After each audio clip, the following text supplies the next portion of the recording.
Hello everybody and welcome back to another episode of CLX Foundry Live, where we take you inside the build of a custom order and we assemble it from the ground up. I'm your host DJ BluePDX and I'm joined right now from CLX headquarters. It is our lead technical expert Paul Steffens and master builder Christian Garrett. Hi guys. Hello. How's it going? I'm personally super excited about this today because we've got one of the most ambitious and I would say sizable builds that we've come across on this show yet. Yeah, we're really excited for this build as well. This is really high end. It's going to be really nice. And I'll be honest, we've kind of went through an educational moment this morning where we saw things that we just didn't understand, and both Paul and I went through the process of figuring it out what they were talking about. We'll get into that in a little bit, but first, gentlemen, Bradley in Washington is going to be getting this incredible build. Let's show them what's inside. That's right, yeah. So we'll start off, we'll just go through the parts here and then we'll get into it. So starting off, he's going to have a Ryzen 7 5800X3D. We'll talk a lot about that going forward. This is going to be getting our flux thermal paste and overclocked. Nice. Smart move. Cooling that is going to be the Phanteks 360 Glacier 1. This is the white edition. The case is white as well, so this will go really well with it.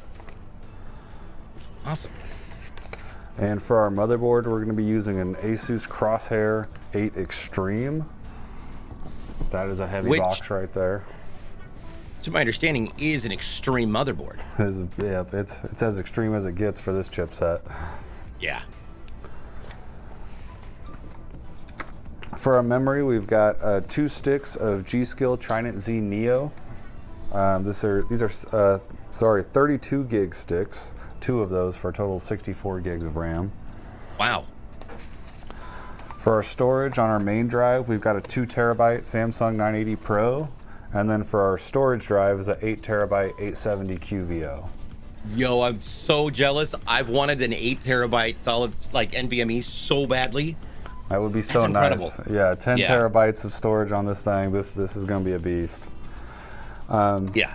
So following that, I've got the sound card here. We're using a Sound Blaster AE5. Wow. Very nice sound card there. The X85 is incredible. This is also going to be getting an extra gigabit LAN card. So we've got an Intel gigabit card there. As opposed to using the one on the motherboard. Interesting. For our power supply, we've got a Thermaltake 1200 watt Platinum. It's RGB, fully modular. I'm excited to talk about that because we've talked about the other 80 levels before, but now we get to actually take a look at a Platinum device. So we'll get into that when we talk about the power supplies. Yeah, it seems like everything on this build is a beast. For our case fans, we've got our white CLX fans. Nice. And then I saved the best for last. I wanted to save the 3090 Ti for the last. Ooh, big boys. I wanted to show this box that came in because this is always so impressive to me. Like if you ever bought a laptop before, this is what it comes in. So there is the retail box inside this. So we'll get that opened up here. I'll actually do that. We'll show off the case and then we'll get started. Oh yeah, because this is the new one. So we've got a white Leon Lee 011 XL. You can see we've already got some panels off here. That's because this is getting our VIII print job. So let me grab those real quick.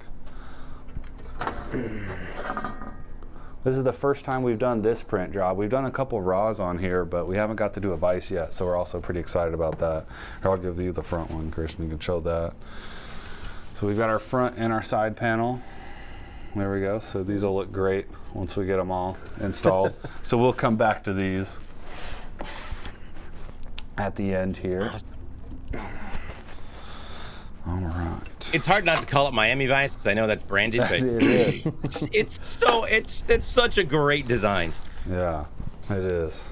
So I'll get this video card open. I'll start working on this case too afterwards, and Christian can start on the board here. It's like everything that was great about the original Thunderbird. Yeah. It's just that design right there. All right, so look at that. I'm excited about this. This card is just... It's so crazy when the card needs its own outer box right as well.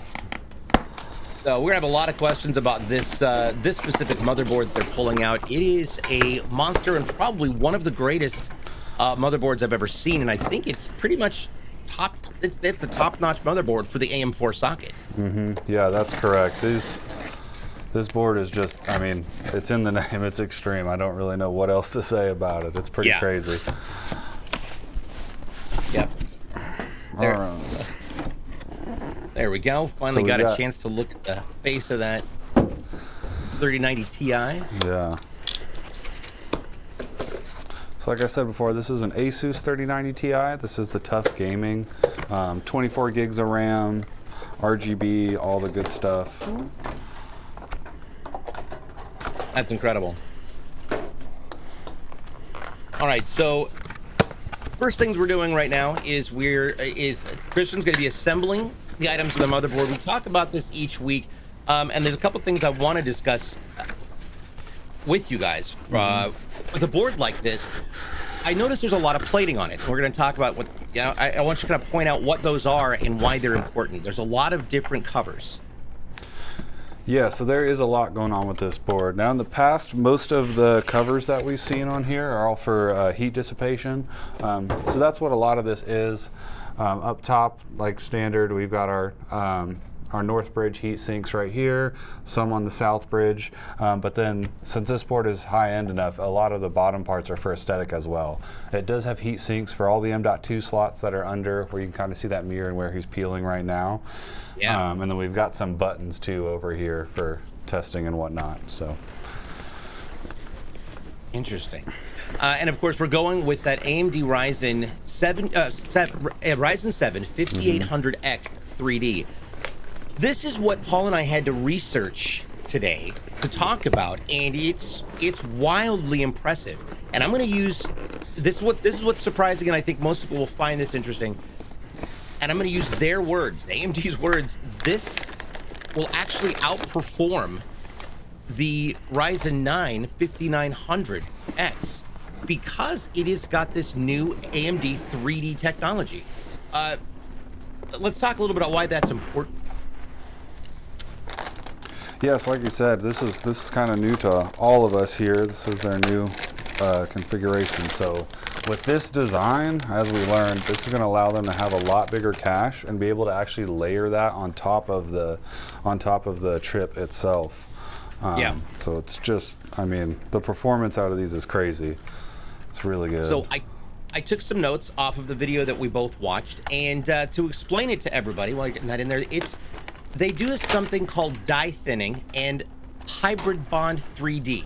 So to explain hybrid bond 3D, it was created.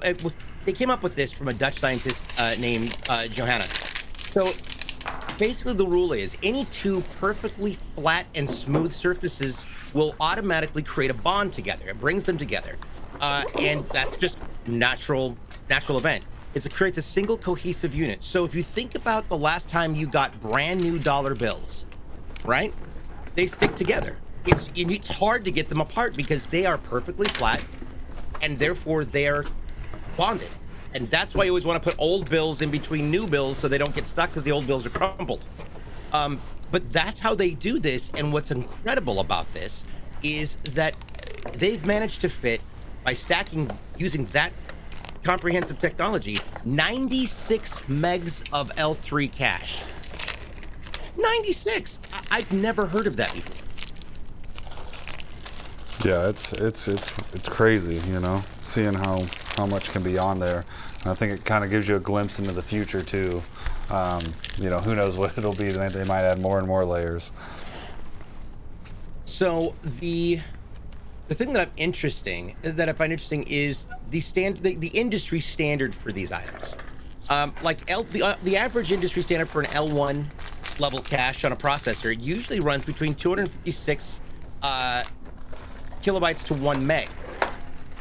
Your L2 cache runs between 256 kilobits up to 8 megs on the average, and the L3 industry standard has been 8 megs to 16 megs, but recently we've seen them as large as 30 megs. Now, when you take a look at the AMD Ryzen 9, it's got 70 megs, but this processor has 96 96. So why is the cache important to a processor, Paul? So the cache is what's it's gonna obviously store information there. It's kind of prepping the next task that your CPU is going to do. So a bigger cache just lets more processes be ready to handle. So just the more you got, the better it is. Incredible. So I would assume that the other way that I would say that programs are recalling what they're trying to do. So if you're like in a game and you do some random movement, obviously it has to process, you know, new movements, physics, and all of that. So it's faster to get it from this L3 cache than to say get it from memory, from like RAM. Yeah, this L3 cache is incredibly fast. I mean, that's why you see the capacities that they are, and why 98 megs is such a big deal. You know, you don't really hear megabytes anymore unless you're referring to something like this. Yeah. So, yeah. And I never really thought about it. So, and this, of course, has, taking a look at this, I believe this is a 10 core? Is it, or is it 816? This is a 8 core 16 thread. Yep. There we go. So it is an 816. We've got its max boost is up to 4.5 gigahertz. So how many cores are part of that max boost on that clock? So this is going to allow it, all the cores will be able to go up to that. Now with the new technologies and everything, it's going to boost certain cores to whatever speeds it thinks it can get. So you might not see all of them exactly at that level, but it's going to try to. As long as it's got enough cooling and whatever you're doing requires that much demand, it's going to try to. It's going to get them up as high as it can go. And it logs in at 105 watts of power usage. So this your PSU is definitely going to cover that. Let's jump back over to the motherboard, because again, we mentioned this is the most incredible motherboard we've seen on this show, and it's one of the top end that are offered on the CLX website. So taking a look at some of the features this board comes with, it's got a Protocol 2 power connector, 18 plus 2 power stages. What does that mean? Yeah, so those power stages, you can think about it, each stage kind of like a filter. It's going to be just smoothing out the power flow to all the components on the board. So obviously the smoother flow, the better performance you're going to get out of them as well. Interesting. Okay. So it's like lots of power regulation, obviously. I noticed that it's got multi-GPU SLI support. So yeah, so you could, I mean, if this customer ever wanted to go crazy and get another 3090 Ti, you'd be able to connect those. Oh my gosh, that's incredible. Yeah, it says it's got one PCI 3.0 and then 2 PCIe 4.0 with 16 safe slots. What's a safe slot? A safe slot's just going to have that guarding that's just going to protect it from damage and stuff like that, yeah. Gotcha. So help support the weight of the cards. Okay, great. It does have 5. It's got 5 M.2 sockets on it.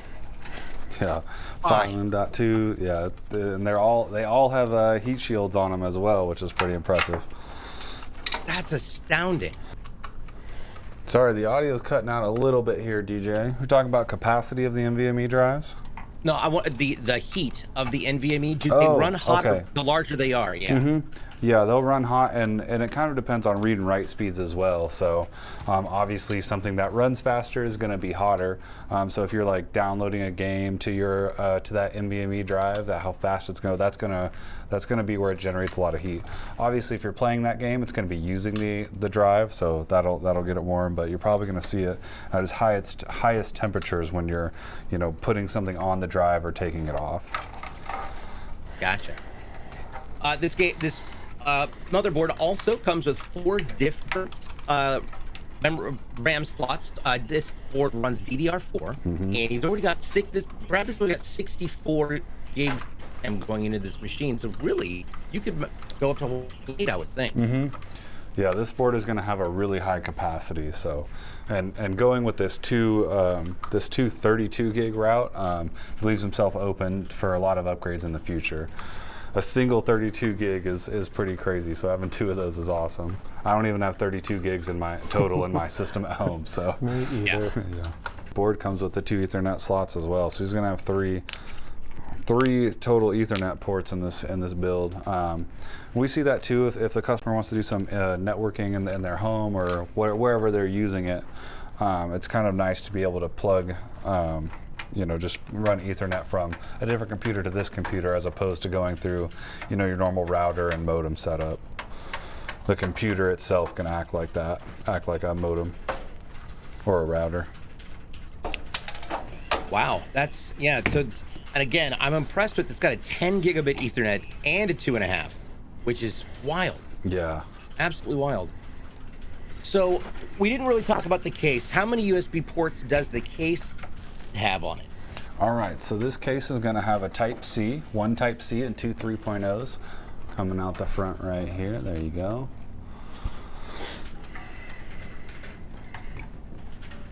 Nice. And on the board itself, let's take a look. It's got 2 onboard Thunderbolt 4 USB-C ports. It's got the latest USB standard opens. It says it's got a USB 3.2 Gen 2. What does that mean? So that is the new, like USB 3, then we've got 3.1 and 3.2. It's just the next generation, so you're gonna have better transfer speeds out of that. Absolutely incredible. And let's take a look. It looks like for this board, it's got multiple different USBs. How many USBs does it have on the back of it, on the actual board itself? On the actual board itself, I believe it's, 9, 10, 11, 19? Good grief. No way that's right. Yeah, if you include all of those, let's see, 1, 2, 3, 4, 5, 6. That's... Yep, 11 on the board. Excuse me. That's amazing. Mm-hmm.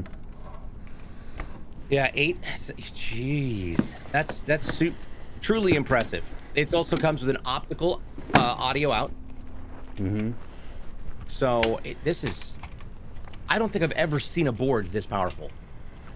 Absolutely incredible. This is definitely the most powerful one we built on the show, and honestly one of the most powerful ones we've seen here. So it looks like Christian's finished with the assembly of the RAM, as well as inserting both of the M.2s. Now that they've got the 2 terabyte M.2 NVMe for the operating system, and then an 8 terabyte NVMe for storage, which could be anything for games to broadcasting software, video editing software. There's literally nothing that this computer can't do. This is basically Skynet. So that's pretty much where we're at. At this moment, it looks like Christian's begun the assembly on the with the fans and the cooling device. Yeah, so he's working on our intake fans right now. This is the tray that comes out of the case and goes into the bottom. So we actually mount our fans to the tray and then just slap the tray back in there. It's one of the many things we like about this case design. And then like you mentioned with the cooler, we've got our fans mounted to our radiator. And then we'll mount that radiator in the case after he's got the board mounted and ready for that. So this will be a push or a pull. So this is going to be pushing through the radiator and out the top. So exhaust fans pushing out the radiator through the top. Yep. Gotcha. And is that the? It's going to sound like maybe a dumb question. Is that the best alignment to push through as opposed to pull from? Yes, yeah. We would always recommend pushing through a radiator if you can. If you have to pull through it, it's not the end of the world. It'll definitely still cool and still perform. It just won't perform as well if you push through it. Gotcha. And of course, this is an AIO, which is an all-in-one liquid cooling system, and it's a closed-loop system. Tell us a little bit more about it. Yeah, so let me get it right here, and it's kind of a visual aid. So like I said, it's an AIO all-in-one, which just means the whole system is just right here. And it's closed loop, meaning we're not going to open this up and add any fluid there. There we go. So it's all right here. All the fluid is already in here. We're not going to have to add any or take any away. It's already been bled and everything, so that's good. An open loop system would be one where there's an opening where you can add fluid to. The radiator. We usually do hard tubes here for that, or we custom bend the tubes. There are some soft tube designs. Those builds get pretty crazy. And you've mentioned before the efficiency of these is is it fairly comparable to an open loop system? It depends on which one you do. An open loop is going to provide you with a lot more cooling, simply because you usually have a couple radiators in there, and then the actual reservoir for the fluid is huge. I mean, it can be as tall as the front of the case. So you just have a ton more fluid running. But with this Phanteks 360 cooler that we're using, this is the newest one that we have. This has a great pump on it, and we've had great results cooling a number of CPUs with this one. So, and it's a 360, so for those of you who don't know what a 360 is, why don't we go over that real fast? Yeah, so a 360 is just going to mean it's going to have 3 120 millimeter fans. So your all-in-ones are there's usually some number in the model number that's going to be 120, 240, or 360, and that's just referring to the fan that's going to fit on this. So if this was a 120, it would just be 1 fan, 242 fans, 363 fans. There are some radiators for 140 millimeter fans. We don't really see those though. It's not really an industry standard, is it? No, not really. 120 is what we see. Great. And this, of course, is also RGB. So it will light up. The fans light up themselves, along with all of the fans that we've got going into this build. Yeah, that's right. This is going to be pretty impressive. And the fans being white and the cooler being white themselves, that's just going to set it apart from the others that much more. Does this also have an RGB on the actual on the piece of the CPU topper? Yeah, it does. Let me see if here it is. What's the proper term for that? So I would just call this like the RGB cap for this. This is your pump. So this is just your AIO pump right here. It also has your plate on the bottom. It's the actual copper part right there. Comes with thermal paste pre-applied. We're going to be wiping that off and using our CLX Flux on here. Now, CLX offers that additional upgrade for the Flux. What's the importance of that thermal paste, and why is the upgrade, I would say, definitely relevant for this build?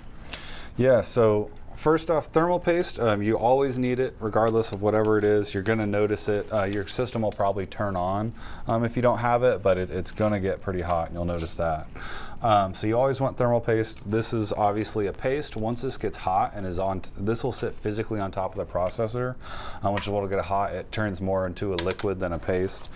And this is just going to provide, it's going to allow the heat to flow from the CPU to this plate a lot easier. Now we're using our Flux, which is a higher end thermal paste, which is going to allow us to get cooler temperatures on our CPU. This would still cool it fine, but you're just going to get better numbers with the Flux. And since we are overclocking this, that will be important. Well, let's talk about that as well. I will say, and I've said it before, one of the scariest things for me is the fact that I know I can overclock my device, and I know I'm not smart enough to do so. That's why I really love the fact that CLX offers professionals who will actually upgrade that and overclock not just your GPU, but also the CPU. Yeah, that's right. How does that affect performance, and why is that important? So how it affects performance is the frequency of the CPU is basically how many tasks it can do in a time period. So we're going to make it we're going to bump that frequency up to do a lot more than the base. So it's just going to be able to process a lot faster. And how we overclock, you obviously send more voltage to the CPU, and there's some other things you want to adjust. The hard thing with overclocking is getting it stable. So that's what's really nice that we provide here. We make sure it's stable. We'll stress test it after it's been overclocked. If you send too much voltage to the CPU, hopefully when you turn it on, it just shuts off, but you could end up damaging it as well. That's why it's time to have professionals take a look at it, and why I don't touch mine. And of course, this is all offered in the Foundry section of our webpage, which we'll talk about in just a few minutes. And of course, if you want to get started looking around for either pre-builts or your own custom build, check it out. It's clxgaming.com. All right, so now we're going to start, looks like we're going to get ready to start installing the fans into, or the motherboard into the case. Yeah, we'll start with the motherboard here. Now, this is a larger motherboard than normal. Talk to me about why that, what the advantage is for that, and also why that creates a unique mounting situation inside of this case. Yeah, so motherboard sizes, you're typically here ATX, that'll match up with your case size as well. That's kind of the designator that you want to use if you're shopping for a case and a motherboard. You want to look at ATX, MATX, ITX. Those are the three main ones. This one is an EATX, and what that E is just extended. So this is an ATX board that will fit in an ATX case, but it's going to be a few inches longer on the side. So it's still going to mount the same as an ATX right here. It's just going to stick out a little further. Oh, go ahead. I was going to say, Christian, what kind of differences are there when you're mounting this, and considerations that you have to take when you are considering what you're putting inside of the device? Versus an ATX and an EATX? I mean, honestly, actually, I say the one thing you want to take notice of is the ports on the side. Sometimes the case that you're working on will interfere with those ports, so not always will work on certain cases. Obviously, on this O11, we have these ports right here, so we can just route any of our wires through there. We'll have no issues here. Good. Awesome.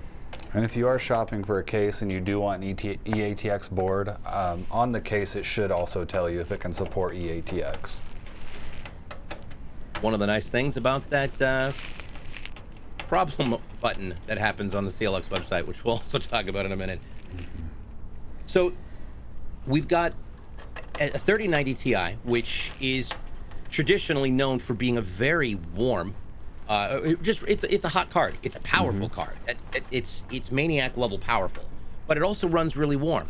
You've got this brand new 3D technology on this Ryzen 7, which also, while being liquid cooled with the Phanteks liquid cooler, it's also going to be producing a lot of heat. So is that part of the reason why there's so many fans on this? Yeah, that's right. This is obviously a powerful build. It will be producing a lot of heat.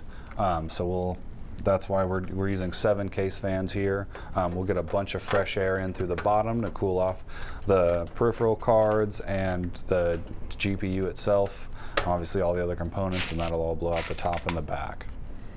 It's one of the interesting things that I notice in the pictures and in the displays that are on the website. It looks like there's feet at the front and the back, so there's a clearance on the bottom so that airflow can actually be pulled in. That's right, yeah. It will be raised up a couple inches with those feet. And then under the case too, there's a tray that sits in with a magnetic filter as well. So the air coming in will be filtered. You won't be sucking in any, pet hair, dust, dandruff, all that stuff.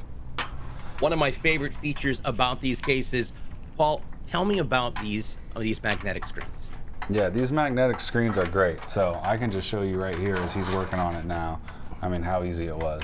That's all it is. You just pull it out. It's so simple. You can rinse this off, wipe it off. I would think of these as like a lint filter in your dryer.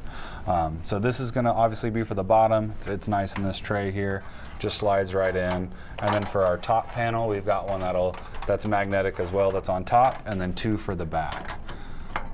So it's going to be pulling air from the bottom, pushing the heat out the top, which makes sense because heat rises. It's a great way to exhaust it. What do the other 2 fans do? So the other 2 fans, so you'll have 3 in the bottom, like I said, pulling in from the top, and then 1 in the back that's going to be pulling air out and exhaust as well, and then 3 in the top that are on the radiator are also going to be exhausting. Oh wow, okay. Awesome.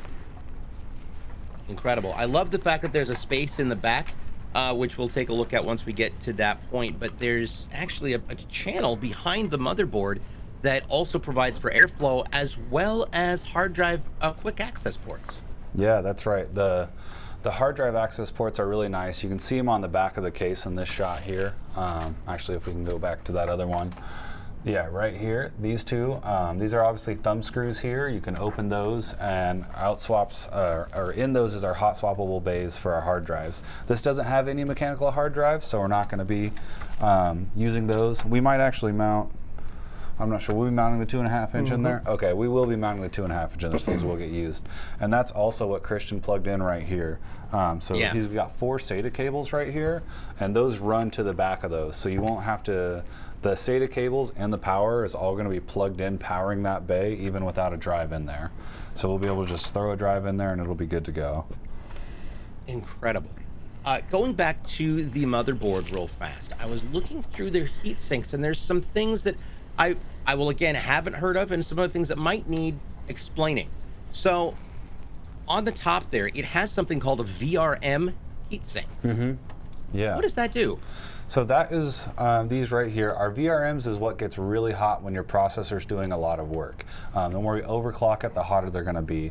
These are nice, beefy, thick heat sinks right here. And so that's what's gonna allow those to cool. Obviously with the case fans flowing through it, it has these cutouts here that allows air to flow through and cool that off. Some motherboards you'll see won't have any heat sinks on there. Most nowadays do come with at least something on there to cool them off. It's fine to have them, not have them, but when overclocking, if you got them, you're going to get a better overclock by having those on. Awesome. And of course, we've got the aluminum IO cover, which is great for dispersing heat there.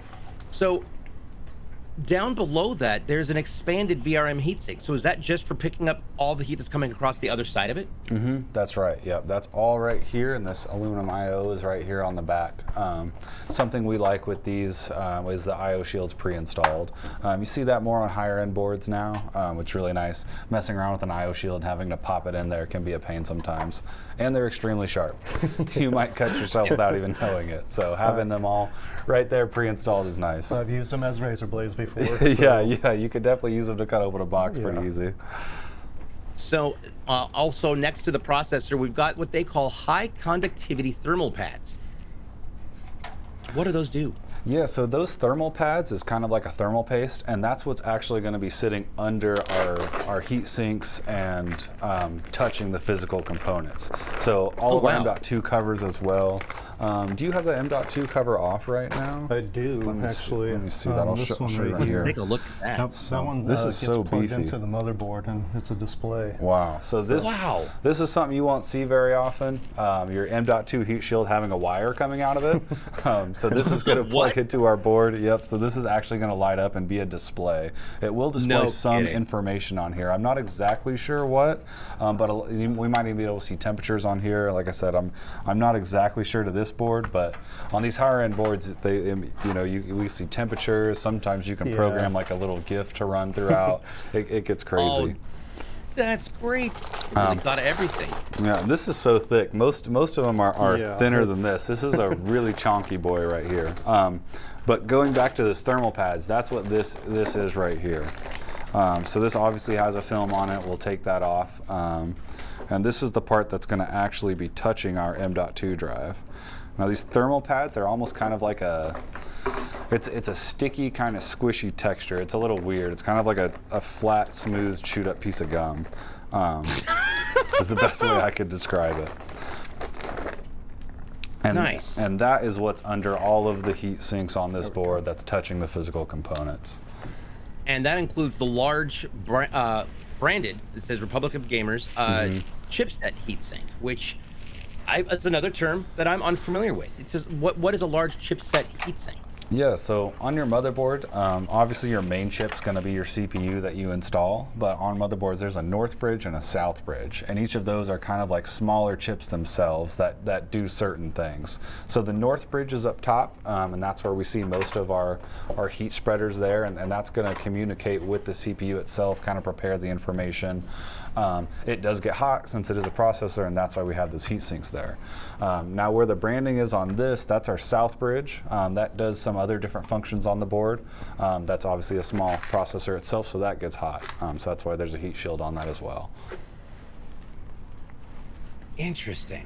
Well, that's great, and it's definitely got more cooling than any motherboard I've ever seen, but that also extends the longevity of the devices and the components of that motherboard. I would imagine this is going to have a longer lifespan just based on the extra features that it's got mounted to it. Yeah, for sure. This is going to perform great. It will last a long time. This board is built for what it's going to do. It's built for overclocking. It's built for high performance tasks. Like we kind of talked about earlier, the mid-range boards and the lower end boards will still have some sort of heat dissipation on their VRMs. But once we get into overclocking those, that's where we could see some issues where we might not be able to get as high speeds as we can with this board. one of the things that I find really, well, not only unique, but interesting is, granted, we're doing in a separate audio card, but they took the time to shield the audio lines on the backplate. So it prevents any, blocks any electromagnetic interference from the motherboard or the add-ons. That's not something I've seen on the average. Yeah, having a backplate on your motherboard, that's just kind of a sign that you've got a pretty high-end board there. Most boards don't have it simply because there's obviously the motherboard, the standoff, and the case. So there's not much that goes on behind there. But like you said, having that shield is just good if you've got a bunch of stuff going on in the machine. Helps shield it a little bit there. Interesting. And I'm surprised that there is a card because of the amount of extra audio features that this board has. Have you taken a look at that with their Saber, the ESS Saber? They've got, this has a 115 decibel amp on it, built into the board itself. That is, wow, yeah. That's I've never seen that. It's also got an ALC 4082 codec. Apparently that uses USB instead of the conventional high definition audio interface to give you playback audio resolution from 192 up to 384 kilohertz. That's pretty wide range. It's very interesting. Granted, it's not it's not comparable to this incredible card that they've got. Can we take a second and talk about that real fast? Yeah, sure. Okay, I'll grab that card and get it out of the box too, so we can look at it as well. Yeah. As a DJ and somebody who's done audio production in the past and for broadcasting as well as just for music, having the right audio card for your project is important. It allows you to get high fidelity sound in and out. So whether you're editing film, whether you're editing music, if you are creating music, if you're wanting to capture a studio, like you're creating a music studio, you want to make sure you've got all the right inputs to interface with your mixers, with your instruments, and with your artists. So this customer, Bradley, has chosen the Creative Sound Blaster X. It's an AE5, which again has that Saber 32 high-class, high-res 32-bit sound on it. But interestingly enough, I mentioned that board has 115 decibel range. This has a discrete biamp that goes up to 122. Which that's incredible. So this means it supports Dolby Digital and DTS. So why are those important for, I mean, those are important all the way around the board. Anybody who knows surround sound, especially if you've got surround sound ready or DTS ready headphones, that's going to give the perfect sound out. So if you're gaming and you really want to be a competitive gamer, and you've got DTS headphones, this will give you that full surround sound to hear if you've got somebody sneaking up behind you, to know where the shot came from on the map, as well as to figure out whether that's an enemy or whether that's a friendly crawling prone next to you. I'm really referring to a situation that happened last night on Rainbow Six Siege. Yeah. Got him. I definitely almost shot my teammate in the head. But with a card like this, you're not going to have that problem. Yeah, that's typically what I think of when I see sound cards. Is I instantly think of like Counter-Strike and Footsteps. I've never done any music production, so I don't know really how it does with those. But yeah, I just think of like, okay, we'll be able to get this to a point where you can hear someone walking up on you. It is also decorated with their own RGB features, which is great because that's also going to be included with the whole theme of this. And their RGB is interesting because they say that it's 16.8 million colors in different patterns for you to choose from. So lots of options to kind of show what you're doing. This is just just looking at this card, not knowing any stats about it or anything like that. Just the look of it. This looks good. Some sound cards we do, they won't even have like a heat shield on them. They'll just be, you know, cooled without it. But this has a nice heat shield on it. This looks cool. Yep, and using its onboard processing, it also comes with a feature called Crystal Voice, which I have used before. Crystal Voice, it's a command software that allows you to customize the sound frequencies that you're hearing, the levels, as well as adjust your miking level. So if you are doing a broadcast and you want to get that rich, deep voice, that allows you to really fine tune that. If you're wanting to make sure that you've got other people's voices properly balanced, say you're doing some voice recording, say you're making a podcast or you're doing a show like this, you'd have the option of adjusting and perfecting that down to the most pristine level. So it's an impressive card. Got multiple line ins, obviously the optical in out. Yeah, I'm impressed with this. This is gonna be a good a great card. I think last week we had a Creative Sound Blaster Z. Yeah, I think that's right. Yeah, I think it was a Z. Which is just one notch down from this card. And again, that the casings they've got on there are impressive. It's not just, you're not seeing a raw board with capacitors and all the little things that go onto it. You're seeing a full unit designed for its own longevity. I'm impressed. All right, so Christian's applying our thermal paste right now. Like I said, for this build, the upgraded thermal paste we're using is our Thermal Grizzly Cryonaut. So that's on there. You can see how much he applied right there. And we talked about this, every time we do this, we talk about it, and it's always important because I remember the first time I put the whole tube of thermal paste on there, and that was way too much. Yeah, it takes just a tiny dot. That little dot will expand all the way out. Mm-hmm. That's right. Yeah, I always say a pea-sized dot will do you. So that's where we've got this cleaned off right here, and this is the surface that's going to smash down onto that thermal paste, spread it all out among the processor. That's great. And something that we've noticed that I'm excited to see, especially given the lighting that's going to be in here, the white hoses on that liquid cooler shine up and reflect the lighting around it, which makes them look like they're glowing. So once we get this whole thing lit, it's going to be pretty impressive. Yeah, and I've got the pump cover right here too, like we were talking about a little bit before. So this is what it will be, and this will just come on there. It'll connect magnetically, and then it's got a cable here to sync the RGB up. So this will be like a nice little infinity mirror here. That'll be RGB as well. And of course, if anybody in the chat has any questions about anything that we've talked about, or you missed something and you want to ask a question, you are more than welcome to. We're here to answer your questions and help out in any way. I also want to call out Kylo STK, who bought a PC from us. Hope you enjoyed it, and thanks you so much for choosing CLX.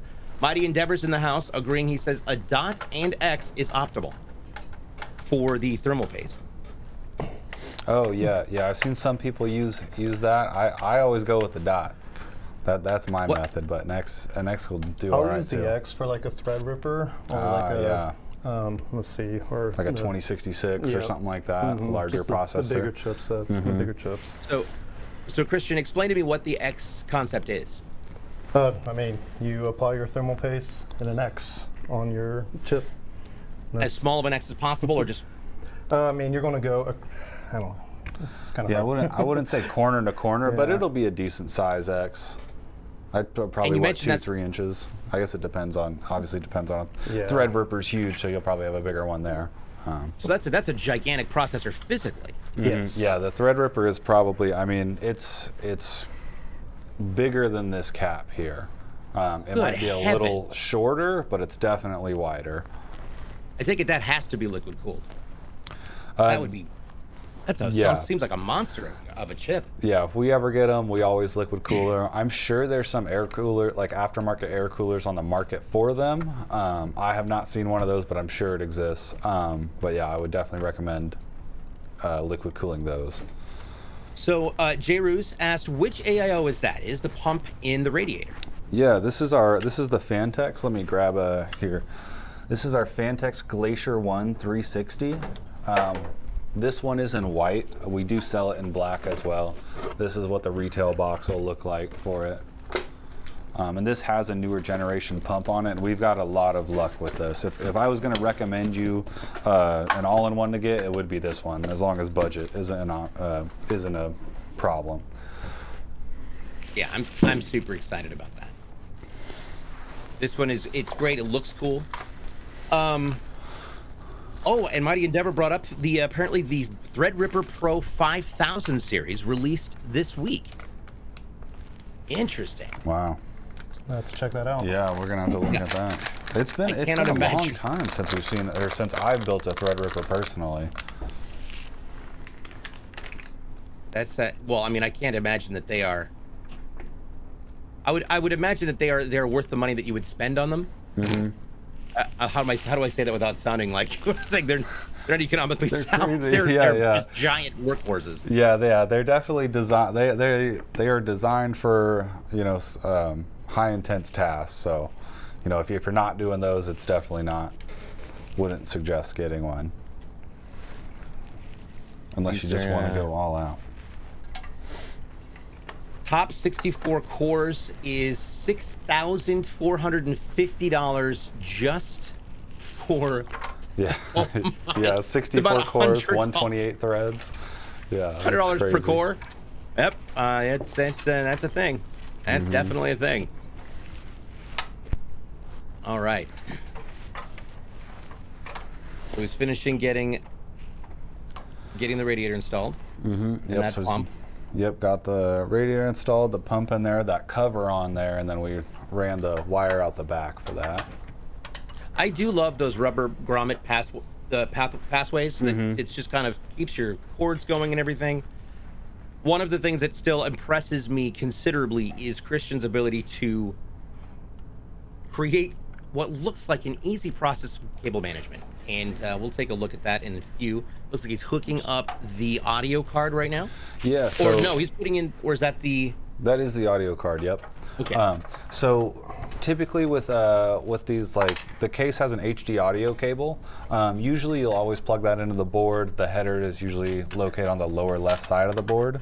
But since this has a sound card, we're plugging that cable into the card itself. So he's got that plugged in, and he's taking off his slot cover right now to install the card. To answer Jeru's question, yes, that is a full tower. It is the CLX VIII edition. And Mighty Endeavor asked, do you handle BIOS updates before shipping out the computer after it's finished, or is that up to the end user? And I've commented on it. What kind of processes do you go through with once you get it started, especially if you're going to be overclocking the device? Yeah, so we do BIOS updates here.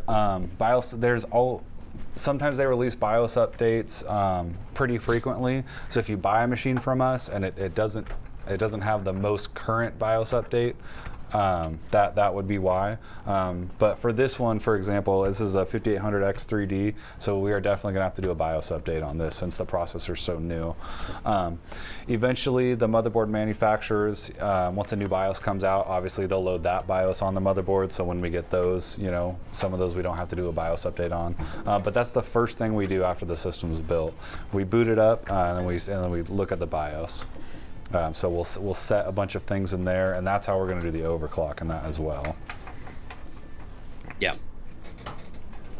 And of course, the Gamdius AOE-less, is it A-less? Is that how you say it? A-less, the RGBs, they've got the light-up ring and the light-up blades as well. Yeah, that's right. Which is interesting because there are some that just come with the light-up blade. There's some that come up with just the light-up ring around it.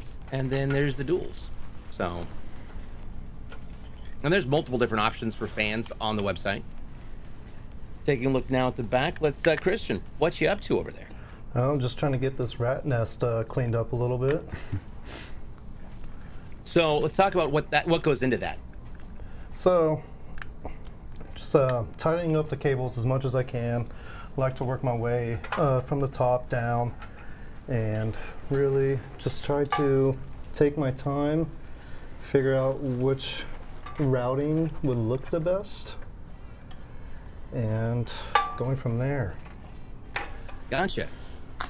Because there's so just offhand, because there are so many different things in this build, so many different products that light up, and do they all need to connect to the controller? Because the motherboard actually has something on it as well that I was looking at that I didn't really understand when it came to lighting.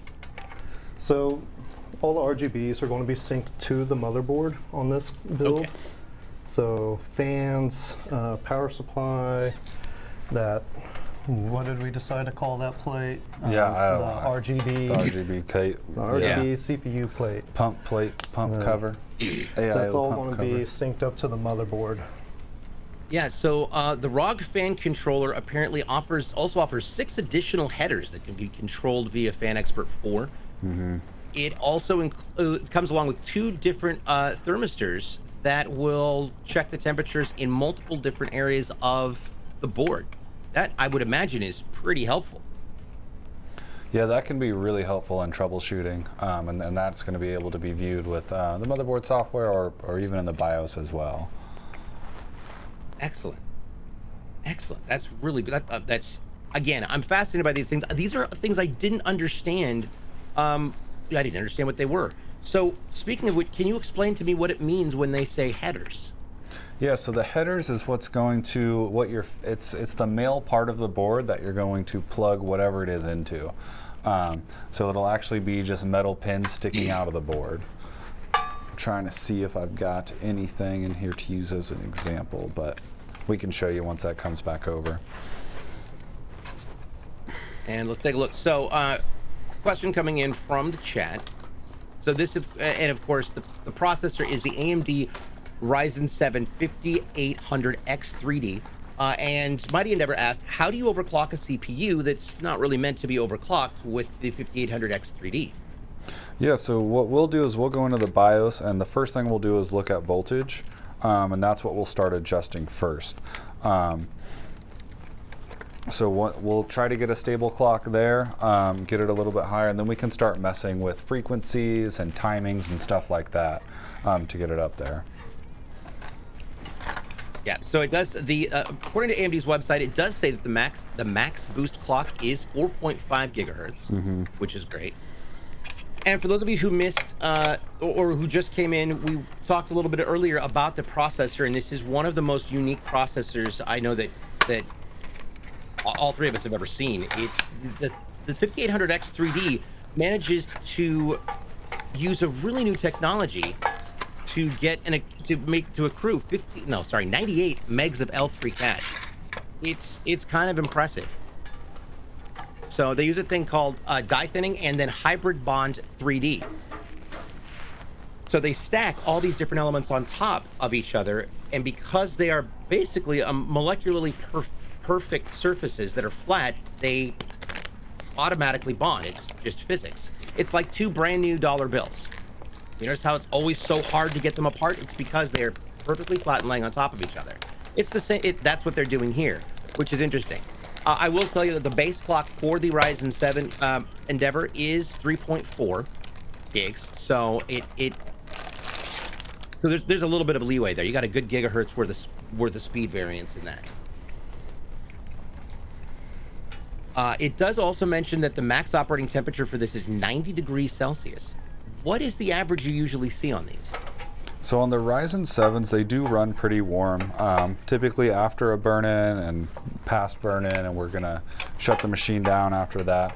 You see between, I would say, like right after burn-in, probably around 50 C, then that'll drop down to between 30 and 40. Now you said something I'm not familiar with. What's a burn-in?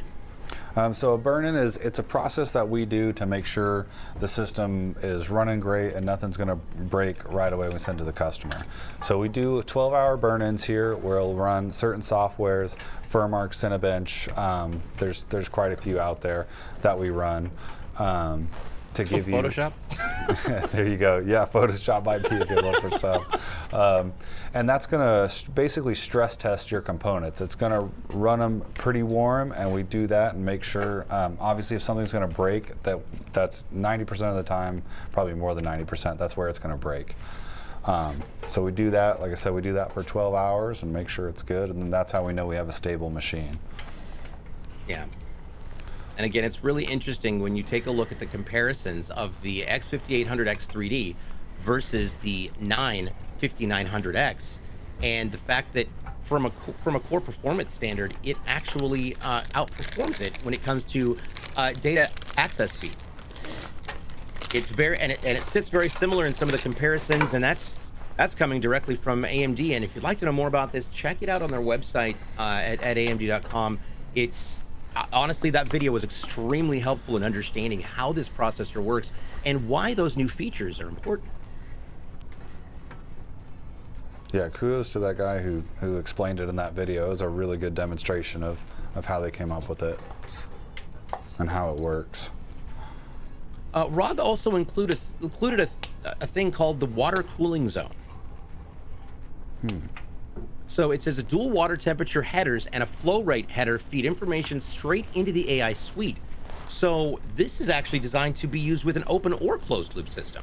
That's right, yeah. So you can, if this was an open loop, we would install like a mono block is what I call it. It's basically where you put the CPU pump installed. It's a pretty big size block. It's a big square, and fluid will run through that. Interesting. So jumping back over to what, because on it that normally we don't have this many things to talk about, but this motherboard is so wildly advanced. There's just so much to cover. So with regards to that, Christian, question for you. What's up? So with the fan, so will the motherboard be handling all of the Phanteks and fan lights, or will that all be done through a separate controller? That'll be through the motherboard. Okay, awesome. And that's just attached to the motherboard? Or is it a separate thing that you mount? No, it's just attached to the motherboard. It's like an RGB header on the motherboard.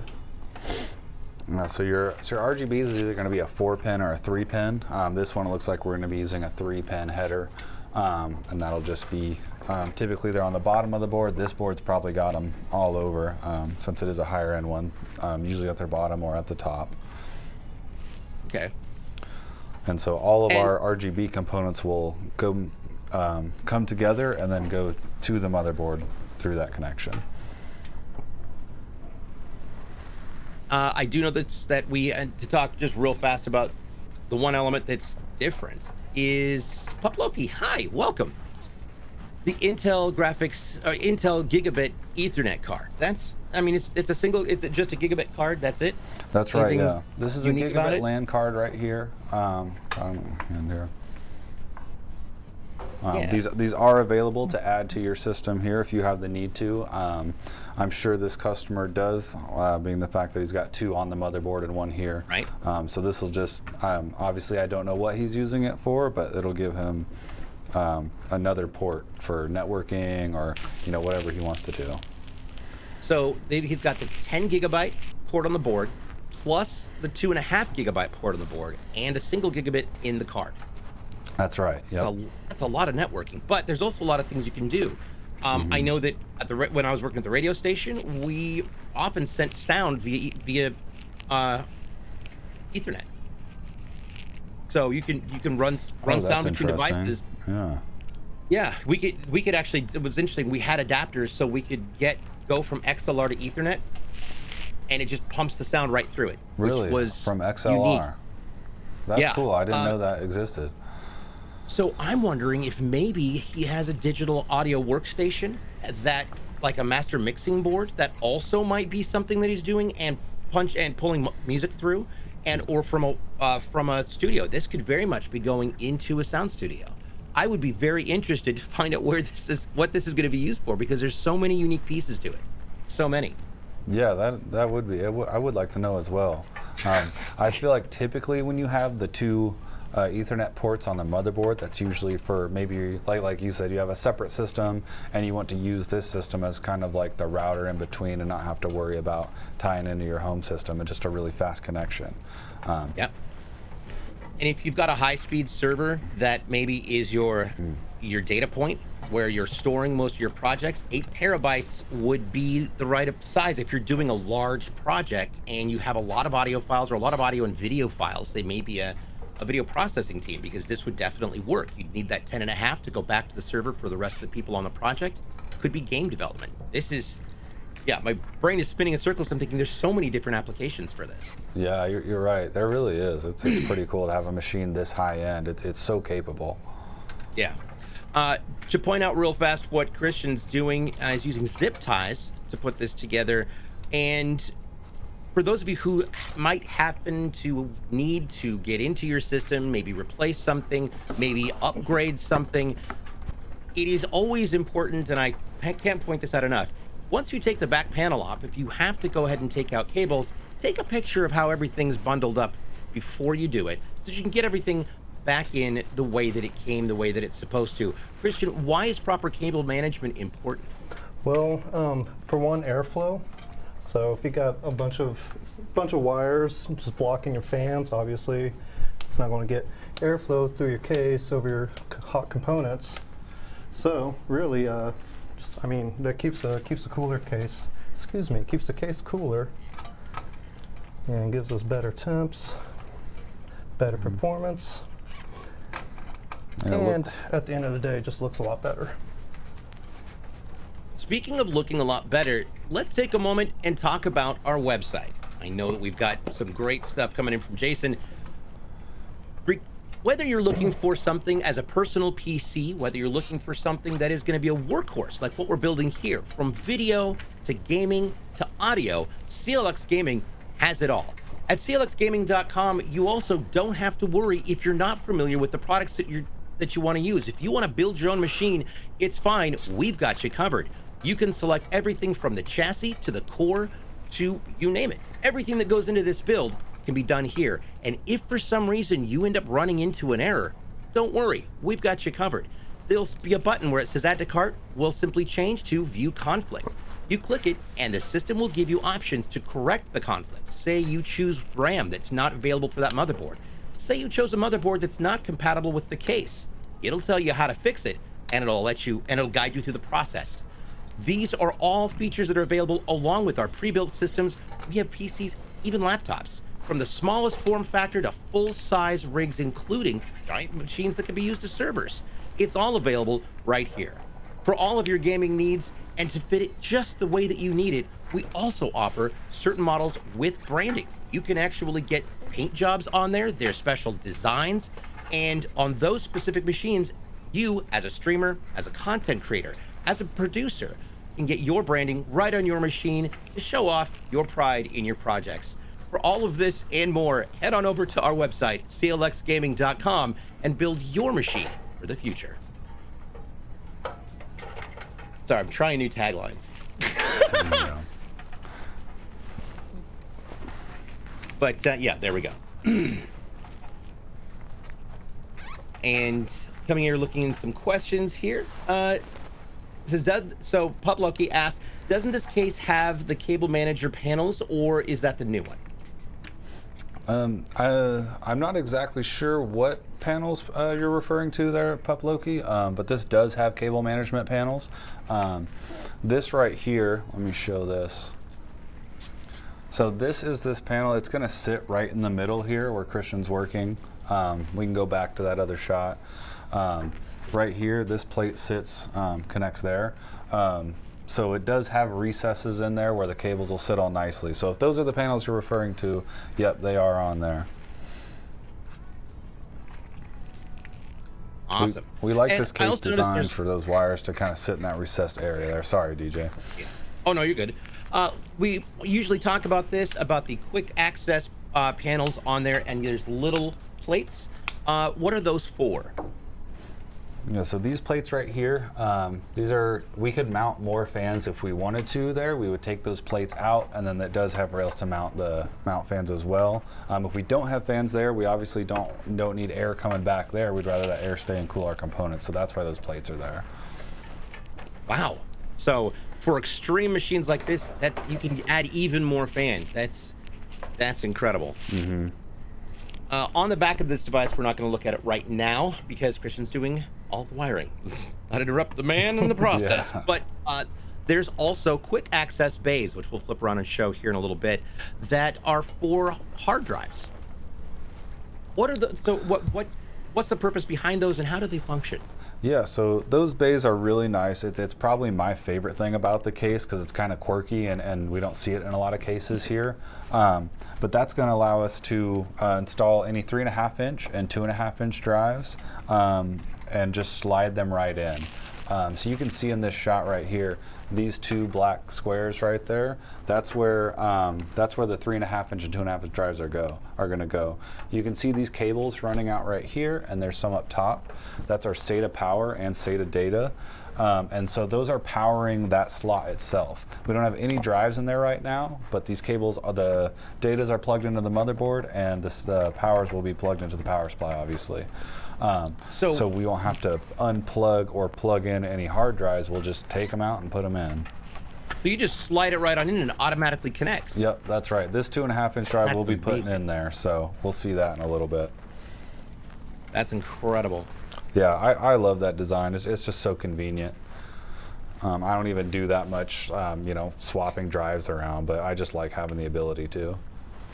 The only time I've ever done that is when we were like, we'd make the daily selection for what when I was working on a film project, and we had what we're working on that day, and it would get loaded to the drives, and we pop the drive out of the main production machine and go and take it into our own, so we could edit it, and then pop it and take it back, so that the project is on one drive, and whoever needs it can work with it.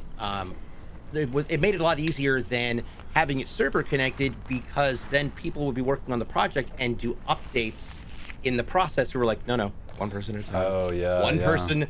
One person touching it at a time, please. Yeah. And then if you didn't have that hot swappable, you'd have to like take the side panel off your case, unplug a bunch of wires, then take it to the new one, and yeah. Yep. Celestial Dragon Knight, thanks so much for being here. I know you have to go, and we'll see you next. We'll see you at the next show, which will be Tuesday. Speaking of which, let's talk about that real fast. I want to cover this next week. We've got a very special show with a couple very special guests. It's going to start at a different time than normal. Instead of 11 a.m. Pacific, 2 Eastern, we'll be starting at 12 noon Pacific, 3 Eastern. You'll definitely want to show up, because we have special guests coming in from FaZe Clan.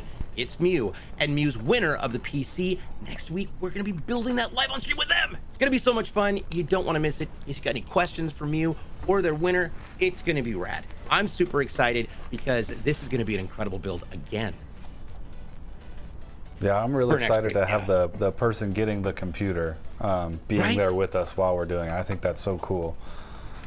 And so many questions I'm sure that they're going to ask. And yeah, it's again, this has been a learning experience for me, just becoming so much more familiar with how things operate and how these different components work, you know, inside the fully functioning PC. Pup Loki, next Tuesday is your birthday. We're definitely singing you happy birthday next Tuesday. Okay. There you go. Yeah, I sent it's my housemate's birthday today, and he's working at the hospital, and so I text messaged him happy birthday, the happy birthday song, one word at a time, during his staff meeting. I feel like I've done my job. That's great. Now we've got those big ribbons in the back, and that's, I'm assuming, going to be part of what goes to our power supply, which we haven't really talked about yet. Yeah, that's correct. So I'm sure you're referring to these two right here. Those are our CPU power cables. Christian's already plugged those into the board and ran them out the back without plugging them into the power supply. That's one thing that's really nice about having a modular power supply. Saves him a lot of time. This big brick doesn't have to be in there while he can run his cables. Yeah. So this will obviously mount right here, and all the cables will go to it. So let's talk about that. We're going to talk about that real fast. So this is a Tough Power iRGB Plus 1200 watt Platinum PT Premium Edition unit. Now, we've usually in the past seen some 80 plus bronze and some 80 plus golds, and we've talked about that real quick. Let's cover those ranges again. Yeah. From bottom to top, how do those ranges work? Yeah, sure. So like you said, we've done gold. I think pretty much all the other builds we did were gold before, so this is the first platinum we'll do on the show. And what that refers to is the efficiency rating of the power supply. So I'm going to show this here. That rectangle right there, that's our 80 plus platinum. I know that was a little bit hard to see. We'll get a better shot on that.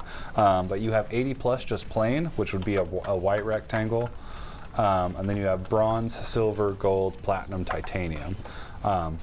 And like I said, that refers to the efficiency of the power supply. So how much power you're pulling out of your wall, and that's actually going to your computer. There we go. There's a good shot. So this is what you want to look for. You can kind of see this is a silvery platinum color. Your golds are gold, silvers are silver, bronze are bronze. Your standard is just white. So if you see 80 plus and no color there, it's just white, that's just 80 plus standard. If you're shopping around for a power supply, I would definitely recommend getting an 80 plus. It's a good rating to have. You know you've got a good power supply. Go ahead. Oh, I see. And I'm going to assume that once you get into the platinums, it's probably, are they usually always modular, or is it possible to get a platinum that's non-modular? And can you explain the difference, the two, between modular and non-modular, and why that's important?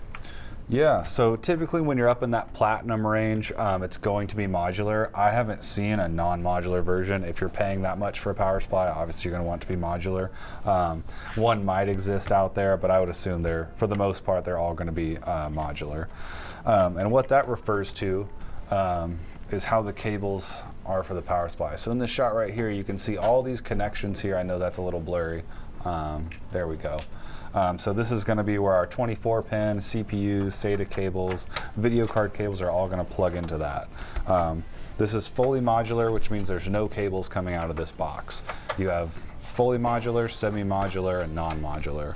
A non-modular would be all the cables you're going to use for your system are actually soldered into the power supply itself. So you won't be able, you might have to tuck a few cables in and do stuff like that. Semi-modular will be like your 24-pin, a CPU power is all soldered into the power supply, and then it'll have modular cables that can come with it. Christian, can we get a shot of that real quick before you? Oh, you already plugged it in. Never mind. Nope. Oh, there we go. I just want to look at that. Look at this. So monster. everyone, this is a 3090 Ti. This is literally the most powerful GPU I've ever seen physically. I know that there are some that are stronger, but look at the size of this thing. It's brilliant. So now we understand why we need a 1200 watt platinum power supply unit, because not only do we have this monster of a motherboard that needs to be powered, we've got a monster processor plus an audio card plus an additional Ethernet card, and then the 3090 Ti. So let's talk about the 3090 Ti, its performance, and what it can do. Yeah, so 3090 Ti is obviously the creme de la creme right here. This is what all of us want. This is as good as it can get. You're going to be able to game in 4K, anything you want to do, video processing, streaming, all that stuff. This is as good as it gets right here. Well, and let's talk about competitive marketability. So when you think about the average lifespan of a computer, it used to be your average lifspan was comparably a couple of years. Mm-hmm. And as you start going forward and future-proofing,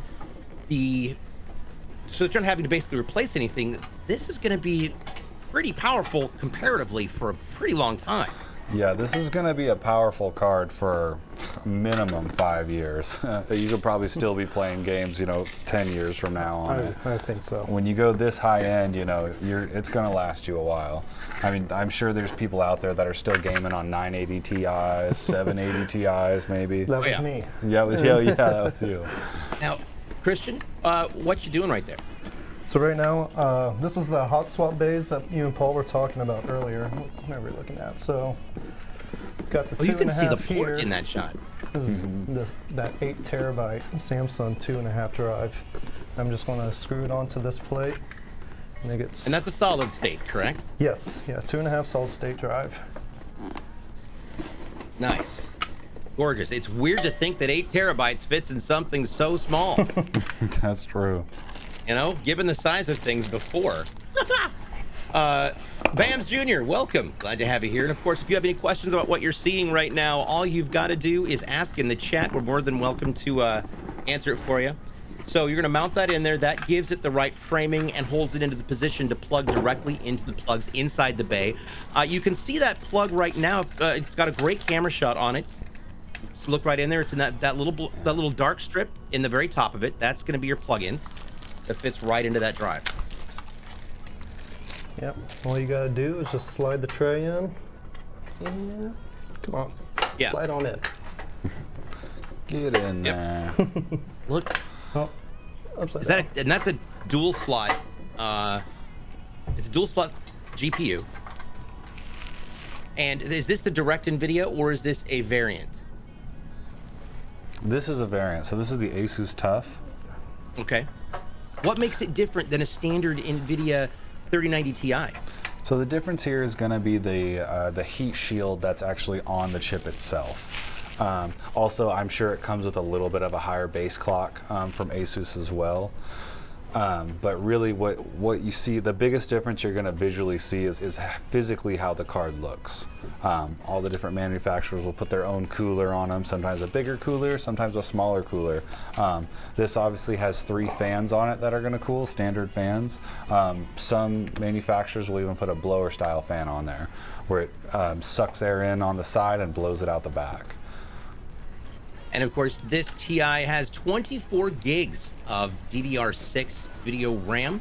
It has, it's pretty incredible. Over 10,000 CUDA cores in it for those who are looking for those specifics, and an engine boost clock of 1860.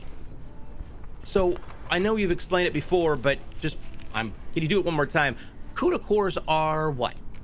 So CUDA cores are going to be actually how this is processing the information coming in. So it's going to be how it's handling all that coming into the game. The more is the better on that. Got it. And the 1860 boost clock, that's just how fast you can make it go?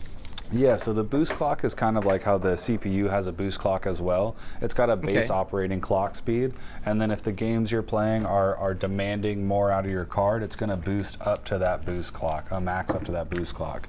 Obviously, as long as the thermals can handle it. So if it's running at that max speed boost clock, but your card's getting a little hot, those fans are going to spin up, and your boost clock will fluctuate down a little bit until it cools off. Gotcha. This system, we are also overclocking the GPU itself, so we will achieve, a higher base clock than what's standard on this. I find it interesting. Of course, when you go and look, for anybody who's going to head on over and start looking in, I'll be honest, I built like 4 different great fantasy PCs on the website just to see what I could put together, which was awesome. When you click on the information tab about the NVIDIA 3090 Ti, I love the fact that it actually says low profile card. No. Yeah, that's good. Oh my gosh. That is great. And of course, just for anybody who doesn't understand, the big difference between a standard 3090 and a 3090 Ti, it would be what? I would just look at straight performance. Obviously, it's going to have more cores and all that good stuff. But like for me, I consider the TIs to be almost a totally different card. Even though they share that same 3090, I just view it as a step above that. Gotcha. Yeah, the 3090 has a lower boost clock. It's got a lower memory interface, so which is interesting. But there you go. And there's at the moment, I think that is the most powerful graphics card on the average for I would say consumer usage. Yeah, for gaming for sure. Yeah, this is the most powerful. Yeah. You can, you might have some people talk about like the Quadro cards and the more video processing cards. Like, yeah, sure, those are better, but for gaming, like, I don't know anybody that games on a Quadro. So yeah, those are absolutely wild devices. And if you're wondering about the build that we've come up with, this build clocks in at just under $8,000 for all of these components and all of the services on it. And if you'd like to look at it, I believe we can post that link in the chat. But let me go over some of the components once again, because I know we've had some people just showed up halfway through the show, which is great. So let's talk about this. For the processor, we've got the AMD Ryzen 7 5800X3D. It's a 3.4 gigahertz octa-core processor that's going to be overclocked to 4.5. It is the ASUS ROG CROSSHAIR 8 Extreme EATX, a little larger board than normal. And of course, that's going into the full tower, the CLX VIII edition, which has got some really cool graphics on it. It's a white-based machine, so it looks really cool. 64 gigs of DDR4 3600 memory, and of course, you've seen the RTX 3090 Ti with a 2 terabyte Samsung 980 Pro M.2 NVMe drive that is underneath the heat plates on the motherboard. We've got the Phanteks Glacier 1 360 RGB AIO, which is all-in-one liquid cooling that's on the top of that, along with that secondary 8 terabyte SSD that we just watched Christian install. There's 7 different fans. They're all light up. It is the Gamdius M.2s or M2s, sorry. And those are great fans. They're 120s. They light up. They look beautiful. We've got that special power supply in there that's 1200 watts, plus the add-on of the Creative Sound Blaster X AE5, giving you pristine sound and access to Dolby Atmos and Dolby DTS for the perfect way to game, to be honest, perfect way to do anything. It does have an extra connectivity card in there for the Intel Gigabit. It says 360, no, it's a 3090 Ti. Oops, well, it's 3090 Ti. No worries. And of course, that's going to come with our special CLX sarcophagus packaging, which is great. It comes with all of the raw editions. Yeah, I've got that right here too, so we can show that. It's going to be a pretty cool package to get. Yeah, whenever we end up whenever CLX goes to shows, it's awesome because this is what they ship these devices in. It makes sure that they are never injured, and they always leave in great condition. It's giant though. Take a look at this thing. Yeah, I'm doing a pretty good squat right now to get this up here. Good old leg day. Yeah, right. We do offer the sarcophagus packaging if you want to just select it on any of the systems we order, but if you do order a raw, it does come with that. Yeah, that is included with the price. The other thing that's included is your lifetime warranty for 1 year parts. Now that, I believe, comes with your purchase, but you can get that up to 3 years, which is lifetime warranty and 3 years parts. Talk to us about what all comes with that warranty. Yeah, so like you mentioned, it's lifetime parts and support, or sorry, lifetime support there. And then the 1 year on parts. If anything goes wrong on this, or you knock it over or something like that, we'll obviously take care of it within that warranty. If that is something you're worried about, definitely recommend getting the the 2 or 3 year warranty even. We've seen that benefit a lot of customers as well, where something just happened almost right at that 3 year mark, and then they get a whole new PC. So, like you have a Great Dane that drools a lot, comes downstairs and drools into the top of your PC. Yeah, literally my biggest fear in life. Yeah, kidding. The thing I like most about our lifetime support is just being able to call in if you have any issues. I mean, this computer is obviously going to last a long time. So, 10 years from now, if this customer has an issue or even just wants to upgrade, you can just call in and talk with one of our tech support agents, and they'll figure out what you need and all that. You might not even need to buy a whole new computer. You might just need one part, and we can definitely help you out with that as well. And it's great because if you have that sarcophagus, then you can just pop it back in there, ship it back. You guys do the service on it or do the mount on it and upgrades. There you go. There are also 4 operating systems available from the CLX website for these. You can get Windows 11 Home or Professional. You can get Windows 10 Home or Professional, all available. This PC is coming with Windows 11 Home. Mm-hmm. And one more thing about the website that I always find interesting is if you need a whole new system, if you have, like, for example, if maybe your apartment building floods or something and it's all covered under insurance, this is a great place to come. Nice. You can get your displays, you can get your keyboards, you can even get a gaming chair on the website. And the monitors, there's a wide range of monitors that the CLX website offers. So lots of different options to it's a one-stop shopping center for all of your PC needs. Yeah, that's right. We've got it all. You can get everything you need to set up a new room for it. And to clarify, Ivory said it's lifetime labor and technical support warranty. Oh, so you can call in forever. Right. Forever, yeah. That's sorry. Wow. I might not have been clear on that. That's what I was trying to say was my favorite part about it. You can call in forever. That is actually exceptional. That's not something that you average get. They kind of lock you out, like like AppleCare. There you go, yeah. But yeah, there you go. That's great. That's really great.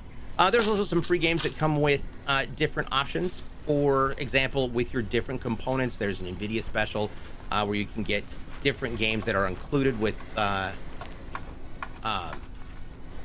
Yeah, if you go with an NVIDIA, there's also ones for AMD. Lots of different free little services that you guys will install automatically. Yeah, and we've got some games as well, like League is one we see a lot, Valorant's another one we see that we'll pre-install as we're testing your machine. After we do that stress test we talked about earlier, we'll install those machines, or those games. That way when you get your computer, you just turn it on and start gaming. Awesome. That's great. So, Christian, what are we doing on the back there? So you're screwing some things in together. Yeah, so Christian's got the power supply going in right now. This power supply is obviously a pretty beefy one, so we're having to move around those hot swappable bays so we can get our power supply in. So he's got one of those taken out to put our power supply in, and so he's just screwing that second hot swappable bay back in there, and then we should be good to go. I did, and of course, for those who haven't noticed, those hot swappable bays back plates, they use finger-friendly screws. Yeah, they have the thumb screws that you typically see on like side panels and stuff like that. Yeah, really nice toolless design. And taking a look at the side, where the open side right now, one of the things that was the standout for me every time, and we'll definitely take a look at this when we get the sidings, all the final panels on, is there's no cuts in the glass. It's all smooth. They just slide into place. Yeah, we really like this. That's just another reason we like this case. You can see these notches here on the front. It has those on the side as well. So the panel's actually just going to slide right in, fit into those notches. And then once we put the top panel on, that's what seals off the top of this. And that'll hold all the other panels in place. And once again, this PC with this motherboard is going to end up, I think we, what did I say, 19 or 18 USBs? I think we counted maybe 14 on the board, maybe 19. There's almost 20 on this whole system if you include the front panel USBs. Yeah. So, and what that means basically is there's a lot of room for adding peripherals, whether you're doing USB mics, USB cameras, if you're bringing sound or video in through USB, you're sending things out, got multiple, different keyboards, different devices. Maybe you've got a broadcasting mixer that plugs in. Maybe you're plugging in your DJ gear. So many different things, so many options, but you're not going to run out of space. And this motherboard is definitely capable of handling that many USBs, my lord. That's got to be a giant bus that, what size of a bus do you think that this has that would be able to handle that much throughput for that many different items? Man, I wouldn't even know what to tell you without being scared of being wrong. It's definitely a good size one. Let's take a look here. Now this is, definitely impressive. Okay, so this has a total of 10 ports on board. Plus and there's an additional number of ports that go to the front. But you can add more. That's so wild. Yeah, absolutely impressive. Once again, the ASUS ROG, Republic of Gamers, CROSSHAIR 8 Extreme motherboard. Just a beast of a machine. I kind of want you to put a little note inside and say, hey, can you tweet at us or let us know what you're actually going to use this for? Because we're super excited about this. I know we can't, but that would be hilarious. It would be great to hear from. Yeah. Yeah, I'm with you. Knowing what he's going to do with this, I would love to know what he's going to do with it. Yeah, especially when you take so much time and effort and so much carefulness in putting these together. Of course, for those of you watching, if you'd like to keep in touch with us and see what's going on with the latest in all news PC with CLX Gaming, you can find us on Twitter, TikTok, and YouTube at CLX Gaming. Everything you need to know is there. Send us a tweet. Tell us what you think of the show. Let us know if you have questions about something that you saw on the show, and we can certainly, make sure to cover that on the next one. So this show does normally air at 11 a.m. Pacific. Next week is special. It's going to be 11 a.m. Pacific, 2 Eastern. Next week we will be at 12 noon Pacific, 3 Eastern, with a very special assembly show featuring a member from FaZe Clan and their winner of their PC. So lots of stuff. It's going to be great. So there you go. Yeah, that's just what I wanted to point out about that. Then we'll go back to our standard of 11 o'clock the following week. All right, so looks like Christian's got his cable management all complete. So we're gonna throw this plate on here, put our side panels on after that, and we'll fire this thing up. Yep. All right, I'm so excited to see this. Over here. Okay, thank you. Yeah, so you can see just how clean this looks. I mean, we make them look clean even without the plate there, but just having this plate installed, I mean, with how much is going on back there, it's really good. Christian does a great job on this. Smoke was asking how long CLX has been in business, and yeah, it's 2016. 2016. I think that was when I first met you all. That long. To be honest. Yeah, I've been here since the beginning as well. It always feels like, oh, you know, maybe a couple years, but it's longer than that. Yeah. Time flies. Yeah. You know, of course, we had that 2-year gap with the pandemic, so that's unfortunate. Yeah. There you go. So there, as far as the case goes, we see everything's back on the back of it. I'm excited to see how this lights up. So, Christian, one quick question. I noticed that you loaded the sound card and the Ethernet card down below. Is there a specific order that you needed to place those there? Is it just because of where the ports are on the board, or is it to make sure that you're giving good airflow space to the graphics card? Yeah. So I'll go ahead and answer this for Christian. So yeah, the way he put those in, obviously we needed to have the right slots there, and then we put the sound card lower because that's where the cable's going to run through. So we could have done it the other way and it would have been fine, but this will just give it a nice cleaner look there. Got it. Okay, perfect. Right. And notice how those plates, everyone, notice that they just slide on, gives that clean look on the siding, and it also makes it easy access in the event that you need to get in there. Look at that. I love it. That's of course.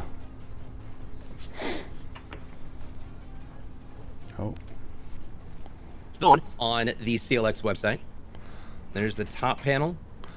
Alrighty, here we go. We'll get it turned a little bit before we turn it on and get a better shot.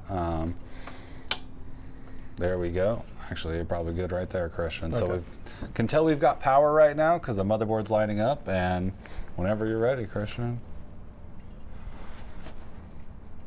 There we go. Oh my gosh, look at that. This is beautiful. That's incredible. So there, and just keep in mind there are 3 fans down here sucking in air as well. Man, this looks great. Let's rotate it a little bit. I'll do it from the front. Oh, there we go. Perfect.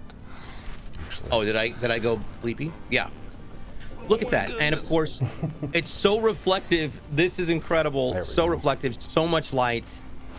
I'm loving the RGB on the RAM is lighting up. You've also got that specialized cap on top of the AIO airflow unit.